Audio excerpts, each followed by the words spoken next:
امریکی حملے میں گرفتار وینزویلا کے صدر نکولس مادورو کو نیو یارک پہنچا دیا گیا۔ وینزویلا کے صدر کو بروکلن حراستی مرکز میں رکھا گیا ہے۔ نکولس مادورو کو آج نیو یارک کی عدالت میں پیش کیا جائے گا۔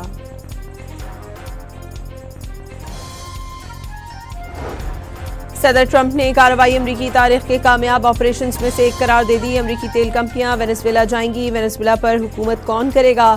فیصلہ امریکہ کرے گا۔ امریکی صدر کی بریفنگ۔ وینزویلا کی نائب صدر ڈیلسی روڈریگز نے کہا ہے کہ ملک کے دفاع اور اپنی قدرتی وسائل کے تحفظ کے لیے تیار ہے۔ وینزویلا کسی بھی ملک کی کالونی نہیں بنے گا۔ وزیر دفاع اور وزیر خارجہ کا امریکہ کے سامنے ہتھیار نہ ڈالنے کا اعلان۔ وینزویلا کی نوبل امن انعام یافتہ سیاستدان ماریا کورینا نے کہا ہے کہ وینزویلا میں عوامی حکومت کے قیام کا وقت آ گیا۔ ماریا کورینا نے اپوزیشن لیڈر ایڈمنڈو گونزالیز کی حمایت کا اعلان کر دیا۔ کہا کہ اب وینزویلا میں امن ہوگا، سیاسی قیدی رہا کیے جائیں گے۔ امریکی وزیر خارجہ مارکو روبیو نے نکولس مادورو کو وینزویلا کا غیر قانونی صدر قرار دے دیا۔ کہا کہ ان کے سر کی قیمت $50 ملین تھی جو ہم نے بچا لی۔ امریکی وزیر خارجہ کے مطابق نکولس مادورو پر 2020 میں فرد جرم عائد کی گئی تھی۔ انہوں نے جرائم پیشہ افراد کا سیلاب امریکہ بھیجا، امریکیوں کو قیدی بھی بنایا۔ نیو یارک کے میئر زہران ممدانی نے کسی خود مختار ریاست پر حملہ کرنا جنگ کے مترادف اور بین الاقوامی قوانین کی خلاف ورزی قرار دے دیا۔ Social media platform X پر بیان میں زہران ممدانی نے کہا کہ کھلم کھلا رجیم چینج کا اثر نیو یارک کے شہریوں کو بھی متاثر کرے گا۔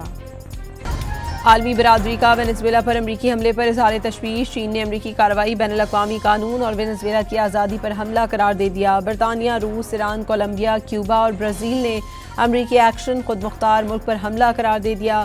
یورپی یونین کا صدر مادورو کو جائز صدر ماننے سے انکار۔ اسپین اور اٹلی کا فریقین کو بین الاقوامی قانون کے احترام کا مشورہ۔ لندن میں وینزویلا پر امریکی حملے کے خلاف احتجاج۔ امریکی سفارت خانے کے سامنے مظاہرین کی نعرے بازی۔ وینزویلا کے مختلف شہروں میں صدر نکولس کے مخالفین کا امریکی کارروائی پر جشن۔ پیرو کے شہر لیما اور اسپین کے شہر میڈرڈ میں بھی عوام خوشی مناتے سڑکوں پر نکل آئے۔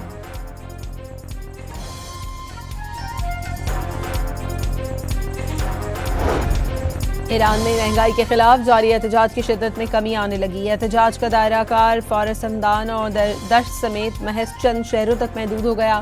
سپریم لیڈر آیت اللہ خامنئی نے احتجاج کرنے والوں کے مطالبات جائز قرار دے دیے۔ انہوں نے کہا کہ ایران دشمن کے سامنے نہیں جھکے گا۔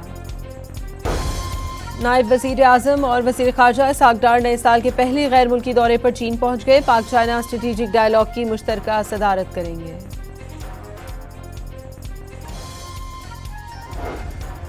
پاکستان کا فضا سے زمین اور سمندر میں مار کرنے والے کروز میزائل تیمور کا کامیاب تجربہ۔ میزائل 600 کلومیٹر تک نچلی پرواز کے ساتھ روایتی وار ہیڈ لے جانے کی صلاحیت کا حامل۔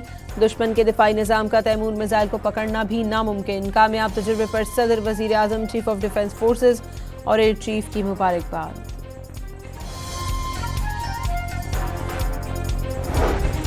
گلگت کے ضلع استور میں برزل پاس پر برف ہٹاتے ہوئے برفانی تودہ گرنے سے کیپٹن سمیت 3 جوان شہید۔ شہداء میں کیپٹن عصمت، سپاہی رضوان اور مشین آپریٹر عیسیٰ شامل۔ وزیر اعظم شہباز شریف کا شہداء کو خراج عقیدت، اہل خانہ سے اظہار تعزیت۔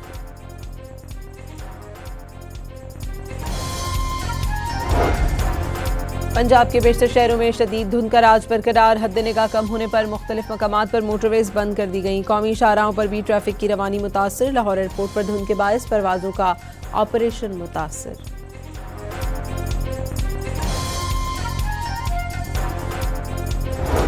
کراچی میں مائی کولاچی روڈ پر مین ہول سے ملنے والے 4 مقتولین کے قاتل کو پولیس نے گرفتار کر لیا۔ پولیس کے مطابق ملزم مسرور حسین نے خاتون انیلا اور 3 بچوں کو قتل کیا۔ ملزم مسرور حسین نے تفتیش کے دوران قتل کا اعتراف کر لیا۔ خاتون تعویذ گنڈے کرتی تھی۔ پریشان ہو کر انیلا اور بچوں کو قتل کیا۔ ملزم کا تفتیش میں انکشاف۔ پاکستان سمیت مختلف ملکوں میں سال کے پہلے سپر مون وولف مون کے دلکش نظارے۔ چاند معمول سے 6% بڑا اور 10% زائد روشن ہو گیا۔ اور ایشز سیریز کے 5ویں ٹیسٹ کی پہلی اننگز میں آسٹریلیا کے خلاف انگلینڈ کی بیٹنگ۔